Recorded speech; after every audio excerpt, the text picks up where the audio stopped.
Welcome, ladies and gentlemen, to episode 45 of the Harsch Review. We are a film and TV podcast hosted by two brothers. I'm one of them. My name is Sean, and with me is my brother Ryan. Hey, everybody. How's it going? What's going on, Ryan? How you doing? I'm doing good, Sean. How about you? Oh, doing all right. I just want to thank everybody for tuning in. We have a couple things to talk about today. It's not going to be too heavy of a episode compared to some of our other ones. But it's been a long month for October, watching some scary stuff, getting caught up on some old things in the Netflix catalog, and a couple little pieces of news, nothing too crazy. So what do you say? We get into it? Let's get into it. Yeah. All right. Yeah. So I've only got a couple things that really kind of caught my eye this week. Not a whole lot. First one was Disney's live-action Aladdin trailer teaser that came out. Did you get a chance to watch this? No, sir, I did not. Yeah, well, if you don't know, Disney's cashing in on all of their 90s animated hits and making them live-action movies like they did with Jungle Book. We got Lion King coming up, Aladdin. We already had Cinderella. Beauty and the Beast was another one. Little Mermaid's coming. Little Mermaid, yeah. So this one is got a very authentic cast. They've casted people of Middle Eastern descent into most of the roles, which is good. So you're not getting any of that Hollywood whitewashing. Who do you think do you know who they cast as the genie? Saeed? No, not Saeed. He doesn't sing. The guy Lost? from the only hole you knew. Saeed. This is off the top of my head. Jack, this isn't going to work. Those special forces in the Saudi Iraqi nation. Where's Saeed? Let me handle this. Right. He just goes off on his own. Yeah. Takes care of shit. No, so, filling in for Robin Williams is clearly going to be pretty tough, and it is going to be Will Smith. Oh. So Middle Eastern descent, huh? Yeah, well, the genie's kind of, Oh, okay. the give me a card, but nothing. It's just a teaser. It's just kind of got some of the theme songs, shows you the Aladdin guy, and you don't see any genie or anything like that. We don't know what the genie looks like, how CG it's going to be, if it's going to look a lot like it did in the cartoons. I don't know. It looks like a genie. Yeah, I'm curious to see how this one does compared to the others. This comes out, I think, in May 24th of 2019. All right. So if you like Aladdin, check it out. So Amazon's got a new. Do you think? Hold on a minute. Do you think Aladdin will have the little whispered line? Take off your clothes. Yeah. I doubt it this time. Or a nod to that. Or like on the Little Mermaid cover, there's like a big old schlong in the castle. Right. It's impossible to miss. Yeah. I don't know. I'm sure they could have something in there. Okay. We need to keep a tradition and, sneak some sexy stuff in. Yeah, when the guy gets fired, he's about to quit. He inserts a little adult pleasure toy in the cover. It's kind of, picks up his check. When you're at a restaurant and you get bad service and you say something to the staff, they're going to spit in your food. And if you treat your animators bad, they might sneak some balls in your film. So that's right. Who knows? Or some whispered innuendo. So moving on, Amazon's got a content chief, the new one, and she went on the record to talk a little bit about how they're battling Netflix. So Netflix has kind of been just, killing it with the streaming service here. When Disney Play comes out next year, it's going to be huge because Disney owns lots of studios. They've got lots of content, probably up to 60% of what's produced out there in Hollywood. So she went on to kind of talk about with Vanity Fair about what Amazon's strategy is. And she says things like, quote, "I think what we're doing is creating breakout programming across all genres. We're not trying to overwhelm with quantity. It's all about quality and creating impact. We're looking at a very curated approach where we can really gather around and amplify individual shows. So it needs to be a complete picture. We will continue to keep it a prestigious pathway for creators to open and also embrace more broadly appealing content. Many creators are coming in and they might have an idea that they are most passionate about and is specific to them, but then they also have a bigger, ambitious idea. We're all in a hit-driven business. There will be hits on Netflix. There are going to be hits coming out on the Disney platform. What I hope to do is raise the odds that more of those shows come out on Amazon and we can deliver them to the 200 territories across the world. So she continues to go on and on and on, but I just want to kind of do a quick State of the Union. How much do you find yourself watching Amazon content today compared to Netflix? I mean, not a whole lot. If there's something I'm looking for and I want to like pay a little bit to rent it, then usually I'll just go straight to Amazon. If As I'm opposed to like iTunes? Well, yeah, then that means I got to pull the plug out of the PS4 and then put it into the Apple TV. Wait, you don't use Wi-Fi? I do, but I don't have everything connected. So, oh my goodness. Yeah. We need to come over and help me set it up?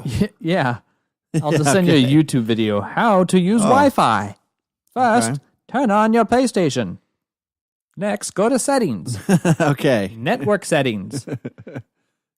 Connect to the internet. We're Wi-Fi. doing this now. Custom. Automatic. Choose for me. Yeah, there you go. That's the order. Okay. We're doing it now, live. This will be a thrilling podcast as we walk around through the tech world, service. Yeah, world of tech service. Okay, anyway, Amazon, I mean, every once in a while the weird movie will pop up and I'll be like, oh, cool.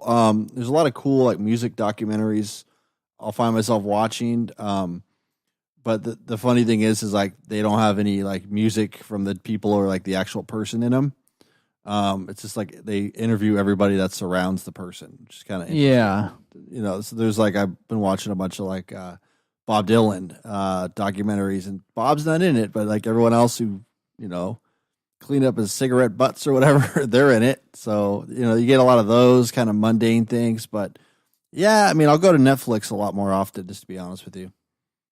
Yeah, I don't know. I don't really go to Amazon that much at all. Like I'll browse and I'm like, well, I don't know what's going on.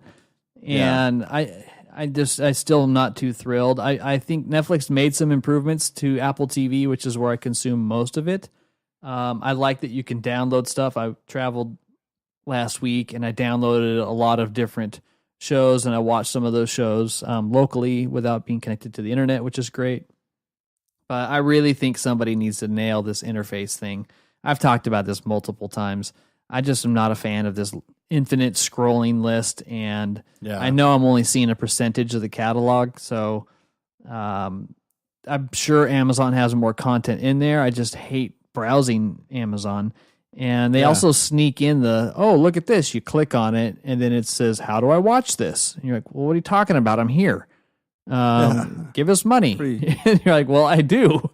Sometimes you can't get everything. It's like a free 7-day trial, and it's like, well, I want to, I'll pay to rent it. I don't want to sign up for some other thing. I've never actually paid Amazon to rent anything. I don't think. Yeah. I don't know.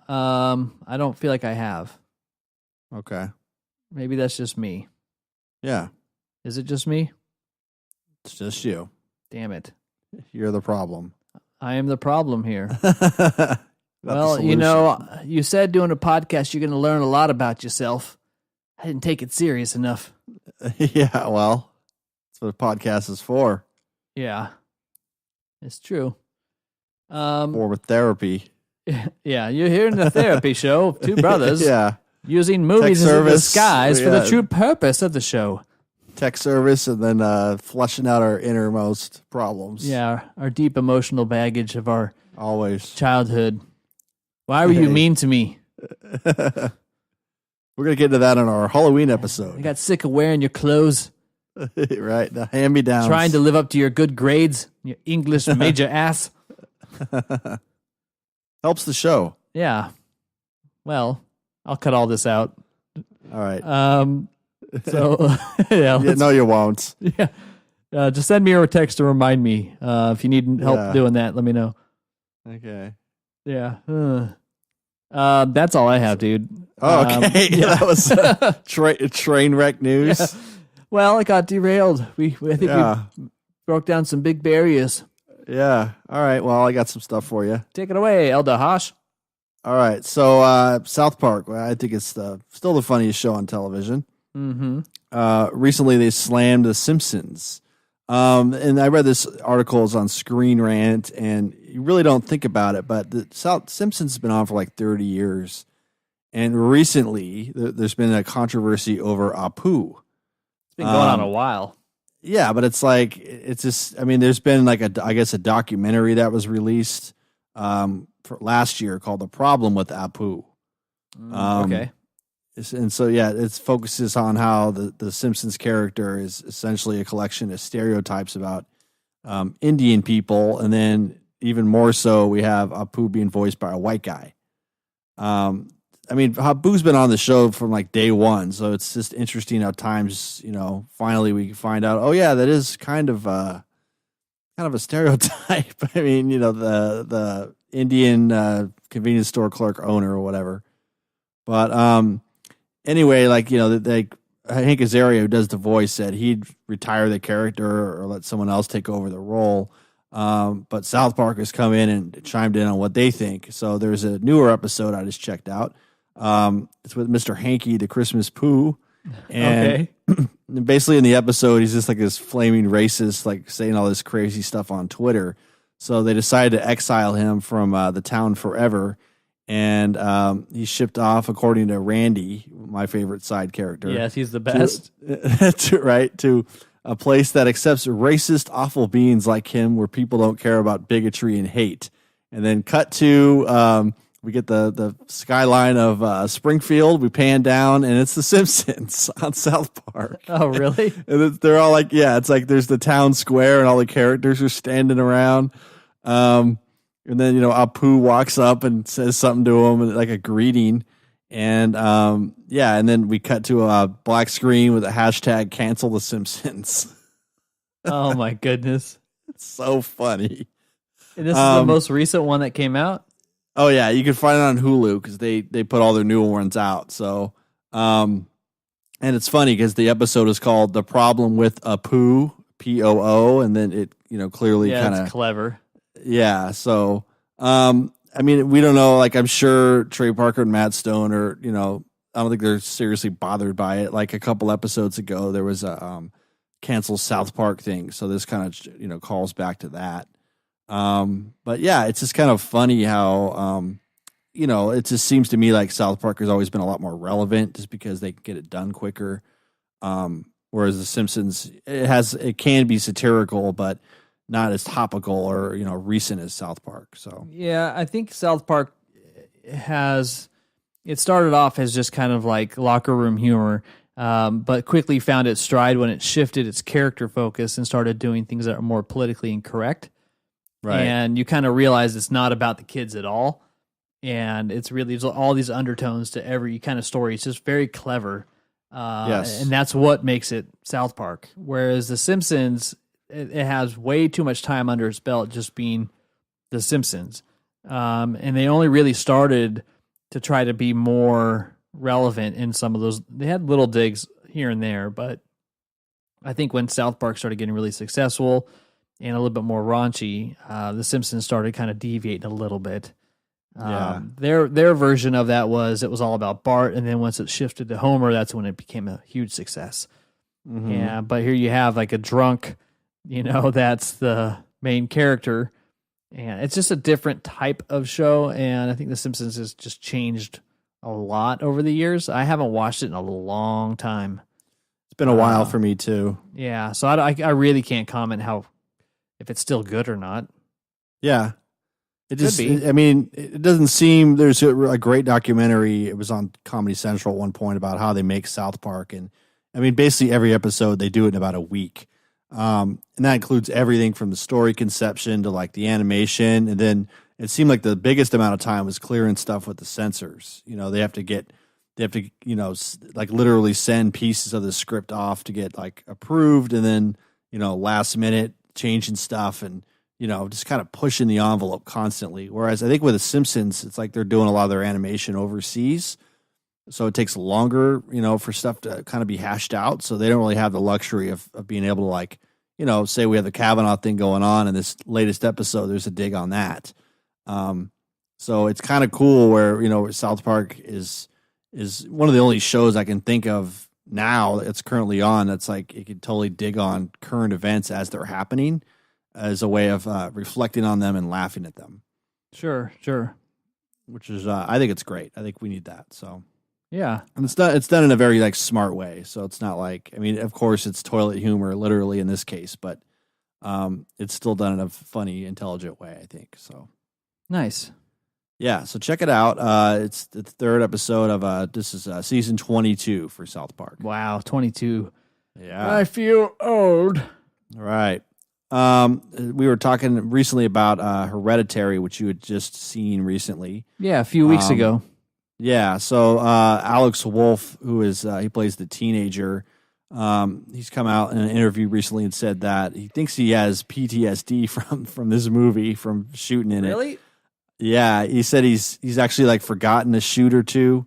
He said he's had some pretty crazy like flashbacks, and then he just basically says like, you know, he has this feeling that he had, you know, some kind of PTSD thing going on. So What was it that gave him PTSD? Just like a lot of this, you know, I mean, if you've seen the movie, like, I mean, and this for listeners, like this kid goes through some crazy stuff in the film. Some very like intense scenes. So I think it's just overall as a whole, kind of putting it through hell. And I think he put himself through hell. Like there's a scene in the movie where, he's in a classroom and he bangs his head, he slams his head down on a desk. Starts screaming, yeah. Right. Like, well, the character got like so into it that he was trying to get the director to like get a real desk. And he says, you know, and the guy was like, well, I appreciate your commitment, but I'm sure legally we might get sued. So they had like a foam desk with like a hard bottom. And so, you know, he did it. He jammed his face into there, but he said it was pretty like hard. He said it was a pretty unique experience. But, you know, I think he just got like an example of an actor getting way into the role and just kind of, you know, kind of messing him up. So Jeez. I think he'll be okay. I think I'll be okay. It's not like in the interview, he doesn't sound like he's, you know, hit some kind of bottom or anything. It's just that, you know, he's kind of glad that he's in this film and that he's not regretting that he did it, but it's still like, you know, it's pretty, I mean, PTSD for the viewer too. I mean, it's a pretty messed up film.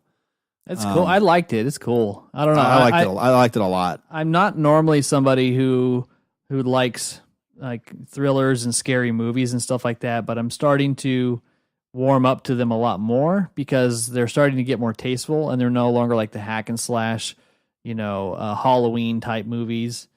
Yeah. They're starting to be more clever. So, you know, The Conjuring and things like this, I start to enjoy because they're well made. Although they don't freak me out, they don't scare me or nothing like that. But I do admire how twisted they are. I can appreciate the craft. They get in your head a little more, I think.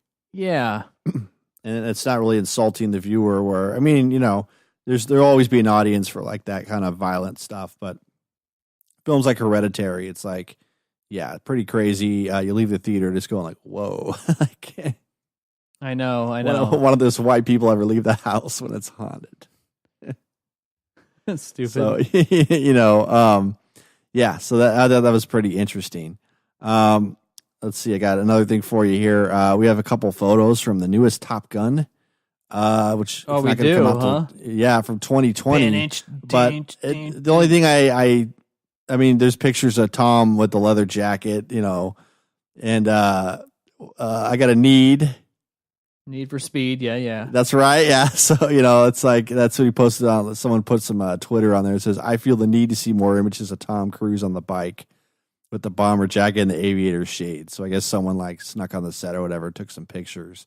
What was most like raised a flag to me the most is not just that they're making this movie, but that Val Kilmer is going to be in it. And, you know, I don't know how he's going to do it because he's not looking good these days. Well, I think his son is in it too. Oh, Tom's son or Val's son? No, Val's son. Okay.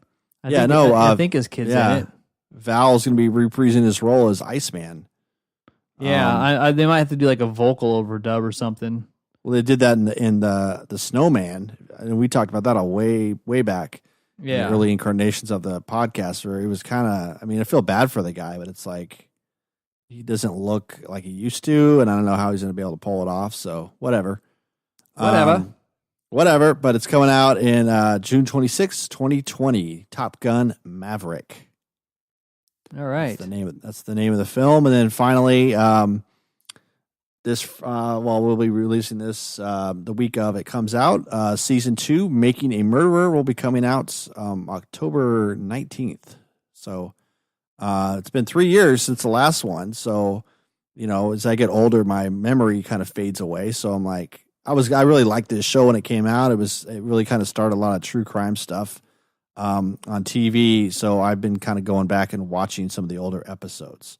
Oh, you have? So, yeah, just to kind of refresh my brain. So what is it a continuation then or what?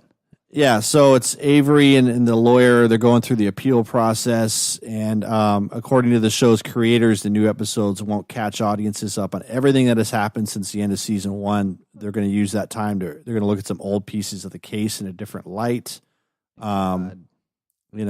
So, what is this really going to focus more on the WrestleMania kid, or is it? Yeah, I don't know. Yeah. I know he had a chance. Oh yeah, his nephew, right? Yeah. Yeah, the other kid. Can I go home and watch WrestleMania?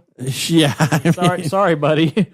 Yeah, it's a fascinating look at stuff, but it's also brings up a lot of other points. Kind of about urban decay. Like where this film or this show was set. Definitely like mental illness and things like that. So I mean, it wasn't just like your ordinary true crime. I mean, a lot of other issues are surrounding it. Yeah, maybe the fallacies of our legal system and things like that. But so definitely WrestleMania. If I had, but I mean, to be honest, like, do you really care what happens to these people? I don't really care, but it's just I think the way it's made and I mean, it's just kind of this stuff is fascinating to me. I mean, just when you kind of see these stories, but it's like this stuff probably happens all over the country. We just don't always hear about it, Sure. I mean, like and I'm rewatching the show today, and it was like totally forgot about like the guy before he was accused of murder. Like he spent like freaking 18 years in prison on some, sexual harassment assault charge that he wasn't even involved in. And then they turned out it was like possibly accused of the murder because the legal system had a beef against the guy and all this stuff. So, if anything, it's a look into different kind of part of America, different issues in the legal system and so forth. I think it's fascinating, but again, it's like you just don't really know. I mean, it's kind of like with The Staircase, that show. It's like I didn't really care at some point. It doesn't really garner a lot of sympathy, especially when it's like in the back of your mind, you're like, yeah, this guy probably did it. Who else could have done it? Who else could have done it? I mean, in this show, Making a Murderer, it's like they found the victim's car on the guy's lot. So, I mean, right there, it's like, okay, either someone planted it, which is your conspiracy theory, or this guy who had an IQ of 70, probably forgot to take care of that little detail if he murdered her. So, yeah, I kind of believe some of the story where they mentioned something along the lines of they knew he did it, but they couldn't prove it, so they just fudged some extra evidence just to really make sure they locked him in. So that not that he didn't do it, but that their case wasn't as strong as they wanted it to be. And so that's why the cops kind of got involved. So that probably happens a lot. Yeah, which I would buy as the cops are like, yeah, we got him, but we don't want him to squirrel out this time. So let's really lock it in. And yeah, there you have it. Yeah. So I'll be watching this. I'll probably, by the next time we record, I'll probably have a little update for you. But yeah. All right. October 19th. Yeah. All right. Good luck there, Avery. Right. Yeah, exactly. Poor sap. Yeah, no, not really. Yeah, but all right. That's my news. That's it. Let's get to keep us going, man. Well, I didn't have like some emotional breakdown like you did, like at the end of my news. Yeah, that's true. I've been very sensitive this week. Yeah, I know. I'm doing some traveling. Traveling lowers the inhibitions and the filter apparently. Yeah. Like it's okay. Those long air flights to New York. Ugh. Leave it in. Leave it in. That's the naturalism of the show. All right. What have you been watching, Sean? Okay. So we'll save where I spent most of my time. We'll talk about that one together. But I really only watched two things. I went back and I finished up Narcos season 3. Yes. So I watched like the first 4 or 5 episodes, and then for whatever reason, I just kind of stopped. I don't know why. And then so I had them downloaded on the iPad, and I was like, you know what? I'm going to get this done. And jumped right back in, and yeah, it was pretty easy. What a cool show. Isn't it cool? I really liked how they started blending, the real footage and the real characters, and they're showing people like they're not really apologetic for, the likeness. They did a really good job with who they cast, but you're watching an actor do it, and then at the same time they'll show you like, news footage from that time that shows you something that really happened, and you're like, oh, that's what the guy really looked like. Yeah, it's still pretty close. So yeah, it was good. The guy who played the cop was great. I'm talking about, like the main protagonist, the mustache. The guy, like the family man. I think he was working not the. You're talking about the security guard. Yes. Yeah, he was good. He was like nervous really wreck good the whole time. You could just look at his face, and just like the way he was portraying that character was excellent. Like, you didn't have to say anything. You're just like, this guy is tortured. He's in a conundrum. Imagine being in that position. I know. Yeah, he was great. It's cool how all those guys just kind of like undercut each other, and it was you didn't really think like they'd be able. I mean, the season 1 and 2 are just like, to me, they're like masterpieces, just showing, and again, great casting with Pablo Escobar. But you didn't really think they'd be able to pull it off, and they did in this season with the Cali Cartel. So sure. Yeah, it was interesting because I didn't really know a lot about them. The one guy that they cast really good that was just a prick was the guy who hated him, the son, or the son of the main, one of the main characters. Oh yeah. That had it out for the security guy, Sausalito. You had him out for him. He was just that guy was always sweating him down and stuff. Yeah, that guy was just, I don't know. They just did a great job casting all these people that were very authentic. And I'm really looking to season 4, which comes out, I think, on November 16th.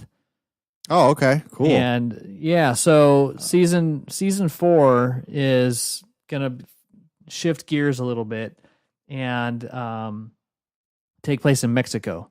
So we're looking at Juarez. Yeah, we're really looking at the beginning of drug cartels and how it really started. From when it shifts from Colombia to Mexico, and it's kind of, what's the time period it's shooting for? Yeah, the 16th is really what we're looking at. But Diego Luna is the main bad guy, and it's going to be following the Guadalajara cartel that's in the 80s. Felix Gallardo, which is Luna plays him, and unifies traffickers and stuff like that to build his empire. And there's a DEA agent, Kiki Caminera, which is played by Pena, Michael Pena. Remember him? Okay, Michael Pena. He's the fast talking smart guy in like Ant-Man. Oh yeah. Okay, he always plays a cop. Yeah, usually always plays a cop. Yeah. So, and then Diego Luna. That's he's the hot Latin dude. He's one of them. Yeah. Yeah. There's a lot of them. He's one of them. They're going to be the main two. So it'd be interesting to see Michael Pena in a serious role, not cracking jokes and stuff. Right. I did see him in that one Netflix movie we talked about a while ago, like the Invasion one or whatever the hell that was. Which is a little weird, but so yeah, I'm looking forward to this. I'm glad I wrapped it all up in time for season 4. Nice. Yeah. Great show. Narcos. And then the last thing I watched was a movie on Alaska Air, just because I was like scraping at the barrel. Like I just didn't want to watch anything they had. Like over 200 movies, and I'm kind of like seen them all. And then there's ones where I'm like, yeah, I'm not going to watch that. It was a movie called The Man Who Knew Infinity. You seen this?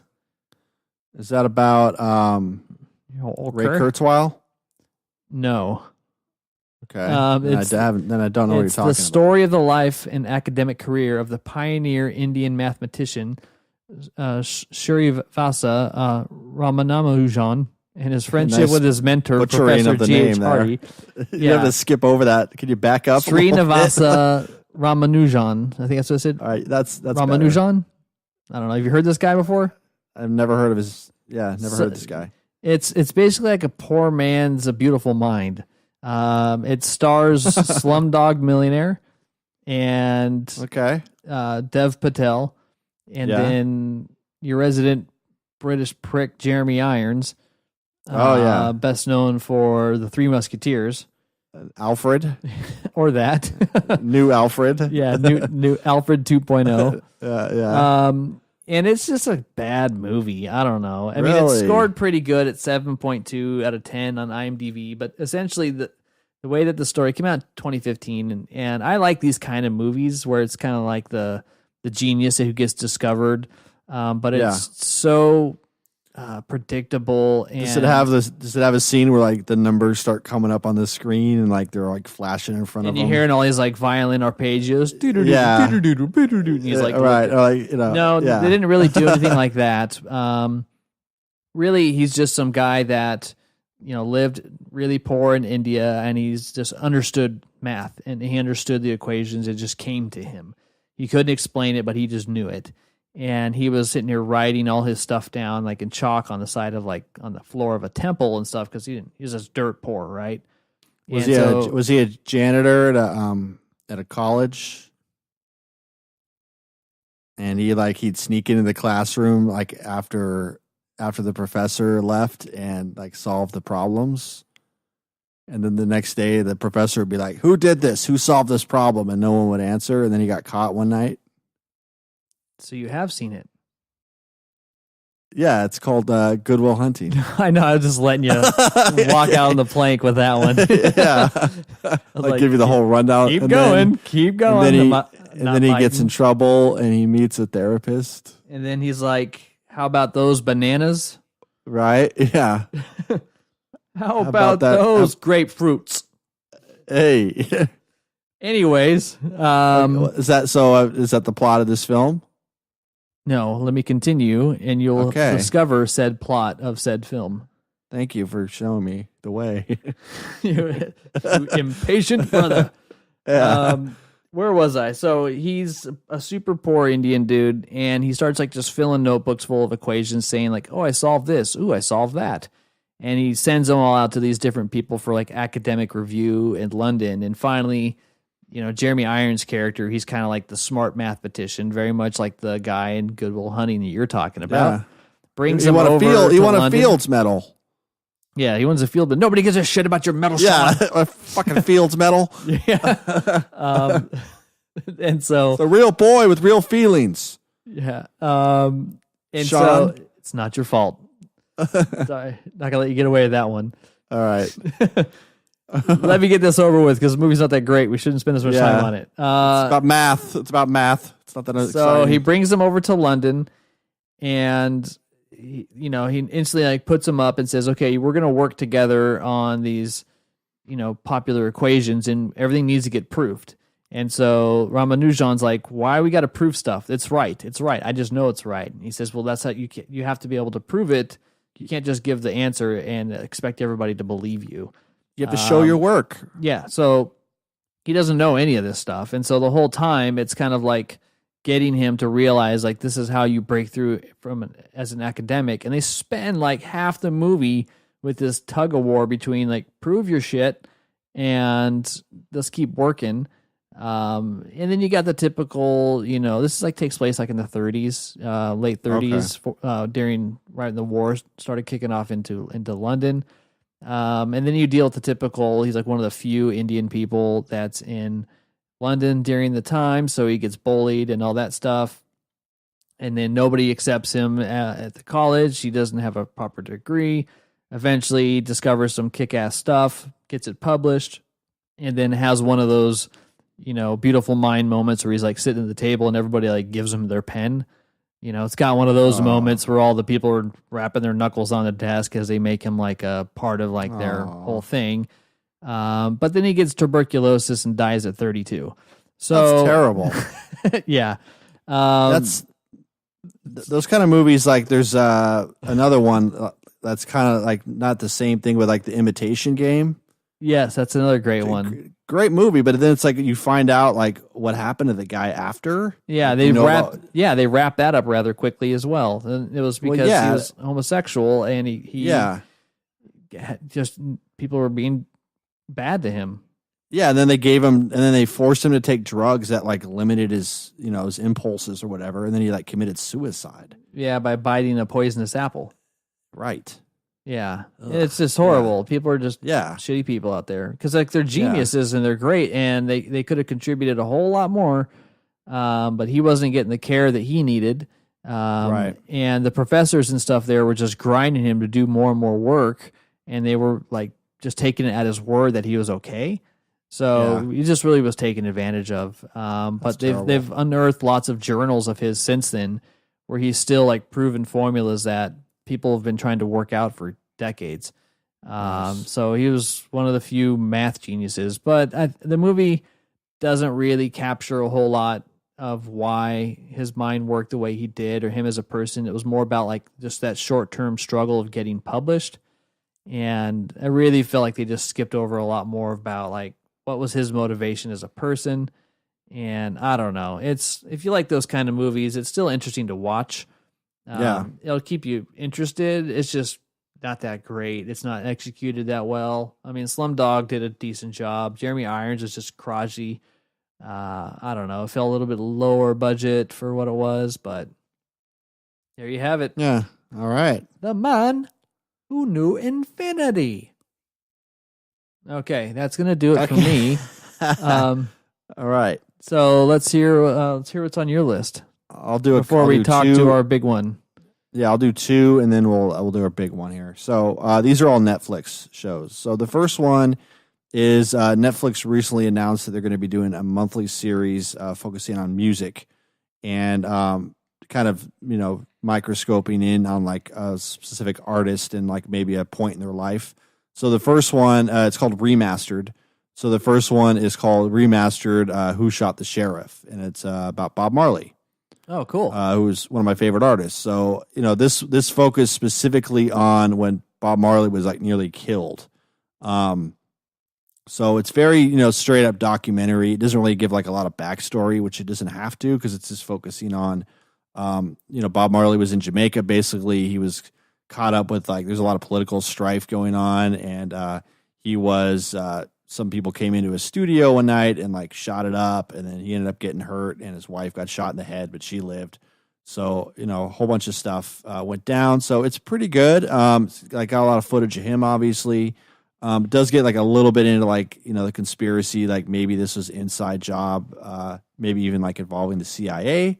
So it's still pretty cool. It's like 50 minutes, so it's not that long at all. But kind of nice, like it's the first one of the series. So I think they're going to be doing another one pretty soon on Johnny Cash, which I'm looking forward to that one too. Nice. Yeah, I saw the other documentary with Marley, which was really great, and talked about how he didn't get the treatment he needed when his foot started swelling up and stuff like that because he wanted to keep playing soccer. Yeah, and he didn't want it. Like he didn't really believe going to a doctor. So no, but then he eventually came around, and it was a little too late. Yeah. Which is tragic because he's stubborn as hell. Didn't get taken care of. Learned a lesson. Yeah. Yeah, that was a good documentary. But this one's good too. Check it out. It's called Remastered. And then there's another film I watched called Hold the Dark. This one was interesting. It looked like on the previews, it's with Jeffrey Wright. Oh, I saw somebody watching this on the plane. I was like, what is that? Oh, man. It's like you walk into this movie going like, yeah, it's about wolves, and this guy's like called in. Jeffrey Wright's character is called in because this woman, apparently like her child has been taken by wolves, and she's enlisted him, who's like this writer who studies wolves, to like track down the wolf and kill it. And then he gets involved in all this other crazy shit. It's a really good movie. It's like it takes a total 180 at one point, and you're like, okay, this isn't really about wolves anymore. Like this is about some other stuff. Is there a wolf man in it? No, not a wolf man, thankfully. But there are wolves in it, but it's not really about that. So it reminded me a little bit of an excellent movie that came out, I think, this year called Wind River. Yes. I love that movie, but it shares some similar themes, but this one has a pretty high body count. It's just very violent. I definitely recommend it though. It's cool to watch. Just to see where it goes. But yeah, I really enjoyed it. It's called Isn't Hold the the Dark. Skarsgård in it? Yes, yeah, and he's playing like a vet that's in Afghanistan, and I believe he played the same kind of role in Generation Kill, if I'm not mistaken. Yeah, similar. Yeah, like he played but this one he's a little more psychotic. And does Jeffrey Wright, is he the exact same as he is in everything else he does? He's just like I talk very specific, and I just like he's always in like disbelief of the shit going on around him. Like you know what I mean? Like all this stuff's going on. Like he's fumbling like with his glasses all the time. Yeah, right. Like in Westworld, he's just like, what God, the? Like, he's always taking his glasses on and off, and then I know, fidgeting with his spectacles. Yeah, that's his shtick. He's he's good, but he's pretty much the same person in this, but there's other stuff going on that makes him not like so much the central character, but you do kind of see stuff through his eyes where it's like, whoa, this is crazy. Like, just all this stuff going on, which I don't want to get into because it's a spoiler. Yeah. But I think you should watch it. I think it's, definitely worth checking out. Hold the Dark on Netflix. Hold watch the dark. it. Watch Hold the Dark. All right. Hold the Dark. Let's get down to business. Sounds like a metal song from the 80s. like a Dio song. Yeah. Hold the Dark. Holy diver. Yeah. Sing me a song. You're a singer. Wow, you probably kick like some that acid. one? No. Yeah. Or like an Iron Maiden song, perhaps. Yeah. I think we established the theme. Yeah. Let's go. Let's do it. Yeah. All right. Okay. Cool. What else? All right. That's it. That's it? Yeah. Yeah. Well, we watched something, but we're going to get into that. I'll let you kick that one off. All right. So yes, let's do it. This was an unexpected treat that I happened to binge in 2 days. Me too. And it's called The Haunting of Hill House.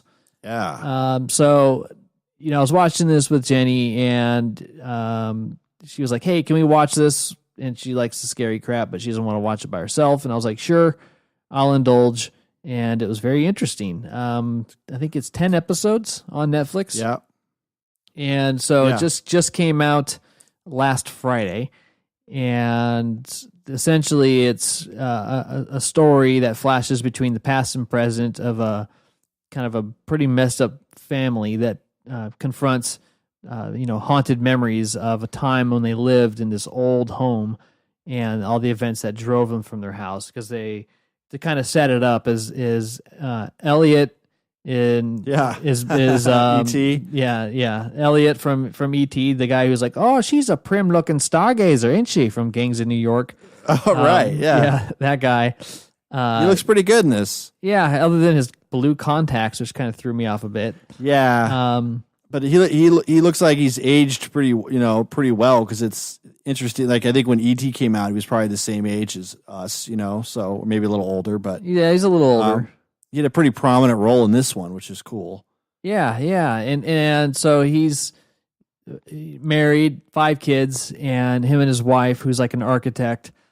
He's more like a contract worker, construction worker. They go in houses and they flip them, and so they take over this huge mansion, Hill House. And I don't know if the show establishes the location. It's Massachusetts area, right? Okay, yeah, up somewhere in the Massachusetts area. And while they're there, it's clearly like the most haunted house in the world. And all these things start happening to the family, to the kids, and he seems to be handling it and accepting it pretty well. But the kids are having their own different types of experiences. And so... Well, everybody... Like, just a couple things about this. So what I thought was cool about this show was, I'm like a huge Stephen King fan. We'll get more into that in our Halloween episode coming up here pretty soon. But this show like kind of combined 2 of my favorite Stephen King stories, It and The Shining. So, it because it really like in Haunted Hill House, like you go from when they're kids and then you go to when they're adults, and then you kind of flash back and forth. And the casting, by the way, on the kids and the adults in this show was great. Oh yeah, very very good. Yeah, so that was cool. So it, and then like The Shining, just for like the creepiness factor and some other stuff, which I don't want to get into because it will spoil it. But so it really does like combine those two things, and then also like how the actual horror is like manifested is kind of different for everybody. You know, whether it's like they totally see something, or it's just like it's totally like not acknowledged or whatever. It makes the point that, you know, like ghosts can be things we fear or things we ignore or things we don't want to deal with or whatever. So I loved it. Like it really sucks you in within a couple episodes. There are a couple scenes. There's one scene in particular, episode 6, where it was, and I'm not giving anything away, but it was like one long take. Yes, I think it several was like, of them. dude. It was amazing. It was like a play, you know, because it's like you'd have two people like kind of going at it, and then everyone else was kind of on the side. And I was just mesmerized by this scene. In particular, like how they were just going at it, and then, you know, it really fleshed out the dynamics of this family, because it's not. I mean, people go into this series thinking it's about ghosts and it's about a haunted house. It is, but it's also about like dysfunctional families and, you know, mental illness and all kinds of other issues that are really explored to some depth, to the point where like you start thinking about your own family a little bit, or like other people's families you've been involved with. And so it's really cool how they do it. I loved it. I'm going to be recommending this to all kinds of people. Yeah, you're talking episode 6 is where they did like a nice long take that kind of takes place in like a funeral home kind of setting. And there's a couple large scenes that are, you know, 10, 15-minute long single take shots, which are my favorite. And the way they transition between them is very clever. So I was really impressed with how well they did it. But to kind of go back, what you mentioned about Stephen King is he wrote a book in 1981 called Danse Macabre. Danse Macabre. Danse Macabre. Okay. Macabre. Macabre. Danse Macabre. Yeah. And he lists The Haunting of Hill House as one of the finest horror novels of the late 20th century, and provides a lengthy review, because this is really from a book written by Shirley Jackson that was published in 1959. And there's a nod to twice. That in the show, because one of the daughters is named Shirley. Yeah, they adapted it twice. Right. The last one was in 1999 called The Haunting. Terrible. Which I may have seen this. It stars William Neeson and Catherine Zeta-Jones, Owen Wilson. Douglas. Yeah, Owen Wilson, Lily Taylor, Bruce Dern. And their plot for this interpretation is when Eleanor, Theo, and Luke decide to take part in a sleep study at a huge mansion, they get more than they bargained for when Dr. Morrow tells them of the house's ghostly past. So it's some really shitty interpretation of it. But that's the interpretation of the book, because the book, that's how the book. So with the series, they only use like the framework, you know, and then they just kind of do their own thing with it, which is cool. Gotcha. So it's more liberal. Way more liberal. I mean, it kind of reminds me of like Paul Thomas Anderson when he, you know, There Will Be Blood. He like read the first 50 pages of the book it was based on and be like, okay, I got this. And he went and wrote his own thing. You know, just taking maybe the character and the time period and all that. With this particular series, it's the same thing. You're just kind of taking a little bit and then you're running off and doing all kinds of other things with it too. So, gotcha. You know. Yeah, it's so to kind of go back and establish the premise a little bit more. So the parents are living there with the kids, and clearly, you know, things just continue to progress in the wrong direction for everybody. And so it's just not good. And eventually something happens to where they like got to get out of this house. Like, let's go. And then they leave and never go back. But there's things that continue to happen in each of the 5 kids' individual lives. They're all very dysfunctional. None of them are very close. and they are obviously not too close with their parents anymore. Like the house really like tore them all up from living there. They all go in very different directions and cope and deal with it. But then various events start bringing their paths back together so they can start to like better understand and resolve the things of their childhood. And that's a huge part. So you're looking at the show flips back and forth between modern day and past, as Ryan mentioned, but then it also does a little bit of what like Lost season 2 and 3 does, where it'll take one episode and kind of tell you through one person's point of view, and then the next episode will be through somebody else's point of view. So really like the first 5 or 6 episodes are taking you through each individual person's point of view. And which then, is cool. Yeah, and then really somewhere around episode 6 through the end is when you start to get more of an ensemble approach. But you really just want some resolution. Like you're really curious. It's got a lot of creep to it. It handles the horror and what an actual like haunting might actually be like. It handles it pretty well. It has some scare tactic moments in it, but not that many. Yeah. And it spaces the terror out to where it's not like constantly in your face. Sure. So it's all aptly placed. But yeah, the majority of it deals with like just how living in an environment like that can drive certain people nuts. Yeah, absolutely. You know. And you notice as you're watching it, like there's always something to look for in the background. Yes. Did you start to pick up on that? Yeah. I may have picked up a little too late because I want to watch it again at some point and really start to pay more attention. But if you watch it and you haven't seen it yet, which we're clearly recommending, just pay a lot of attention to the background.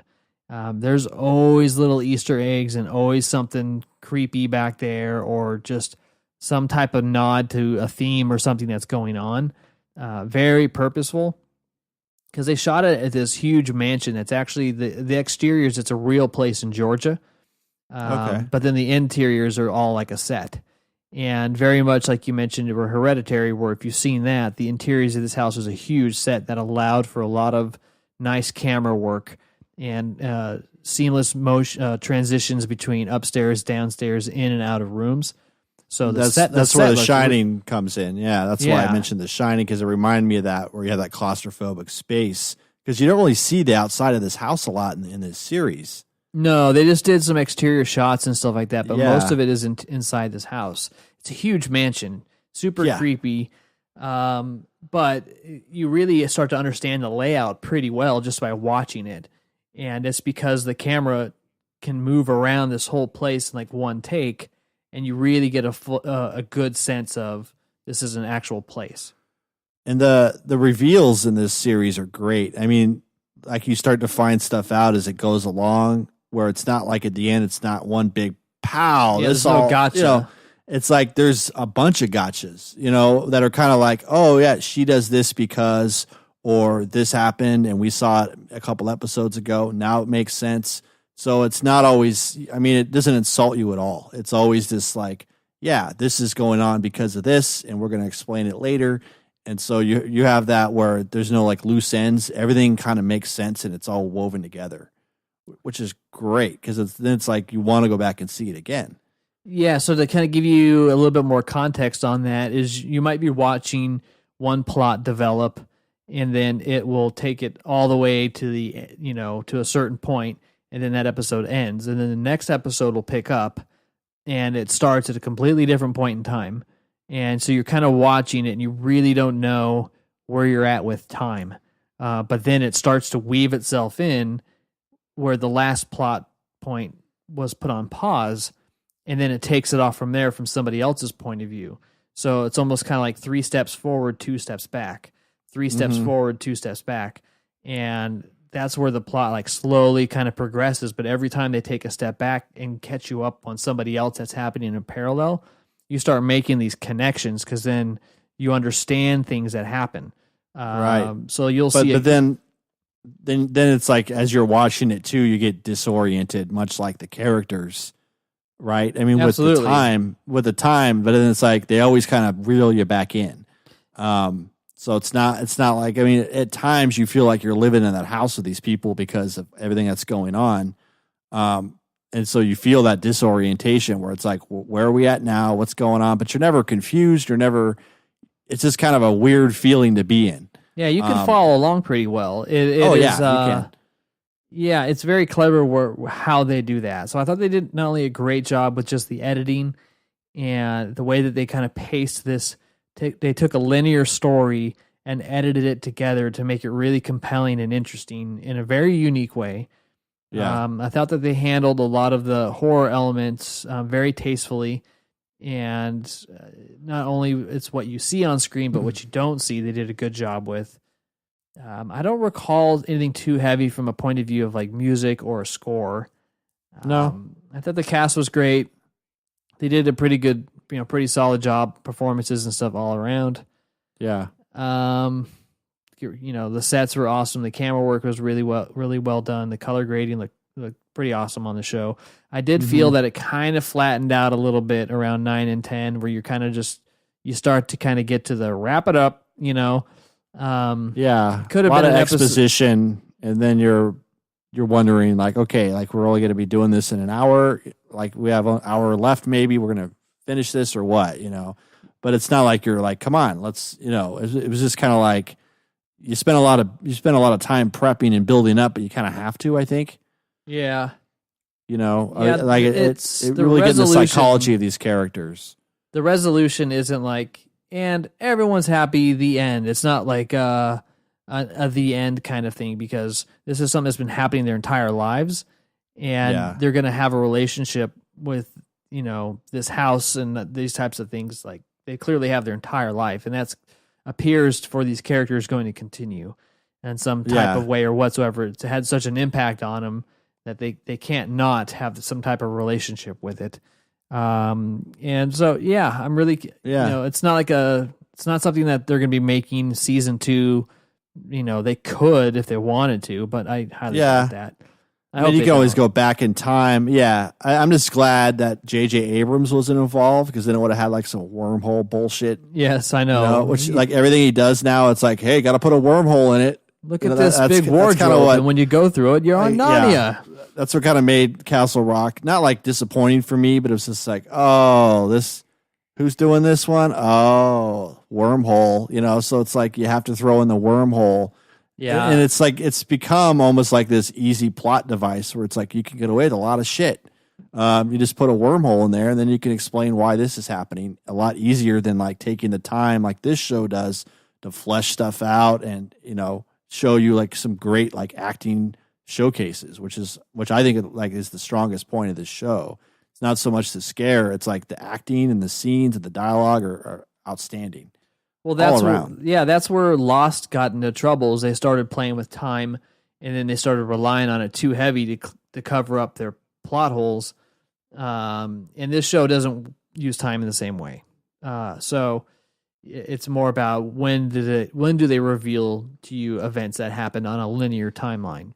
And it plays with time too, which is like kind of cool, because then you're always guessing what's, you have to kind of guess where you're at. So it really demands you to pay attention. You can't just have this show on in like the background while you're doing your taxes. No, something. Absolutely. You have to be, but it's fun to immerse yourself in it. Yeah, absolutely. So if you haven't seen it, check it out. The Haunting of Hill House, now on Netflix. I'm glad we got that right, because I kept wanting to say The House on Haunted Hill for some reason. I know. The Haunting of Hill House. the Haunted Hill Haunting, like something. Hill House that's haunted? Right. But I mean, I saw this one come up, and I was like, oh, what's this? Because Netflix has been pretty heavy this month, obviously, on like the scary stuff. And I watched a couple of them, and they were pretty bad. But this one was good. Like, this one was really good. Nice. So kind of how I spent my weekend there. Yeah, absolutely. Yeah. All right. Well, very, very unexpected, something nice to watch. So I'm always loving that, especially for it's something that, I'll be honest, it's nothing that I would have normally have clicked on and watched myself. But now breaking down some walls over here. folks. Nice. Look at you. This has been a big growth moment for me. Look at you. What's next? Well, if folks enjoyed my emotional progressions, they can donate to the cause by going to patreon.com. No, I mean, what's next? Review. No. I mean, what's next for you? Like, what do you? I mean, it seems like you're starting to break out of your comfort zone on what you're watching here. Like, what else are you looking to get into? Maybe some stuff with more subtitles, or maybe. Okay. I'm really into indie French films right now. Hey, yeah, French cinema, the 1960s. Yes, we'll work through it. Okay. But that's going to do it for us, folks.